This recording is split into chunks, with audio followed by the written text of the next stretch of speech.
Kwenye shamba hili tulipanda ngano nyekundu mwanzoni mwa mwezi wa pili.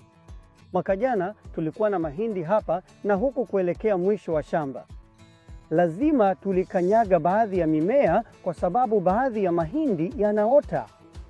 Hivyo natumai usiku wa baridi zaidi na umande utakaomaliza kabisa hali hii. Kwa kawaida tukiwa na zao la ngano hatuhitaji kutumia dawa ya magugu, kwa sababu tunapata usiku wa baridi sana, na hivyo tunazalisha ngano bila kemikali, bila kutumia dawa ya magugu au ya wadudu. Kwa sababu usiku wa baridi unadhibiti ukuaji wa magugu na pia wadudu dhidi ya mashambulizi yoyote ya wadudu. Na ndiyo maana zao la msimu wa baridi kama ngano ni rahisi kukuza bila kemikali.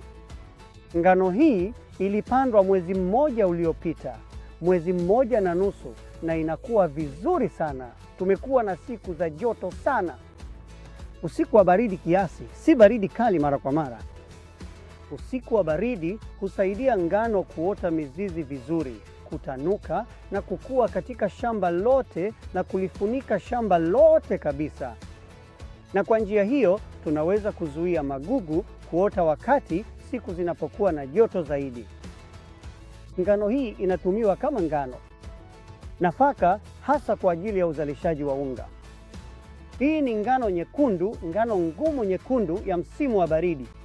Kwenye ngano ya baridi, usiku wa baridi husaidia ukuaji kuwa wa polepole, na hii husaidia protini katika bidhaa ya mwisho kuwa ya juu zaidi.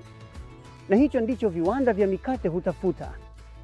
Daima hutafuta protini nyingi kwa mkate, ili mkate uwe na muundo bora na unga uumuke vizuri zaidi.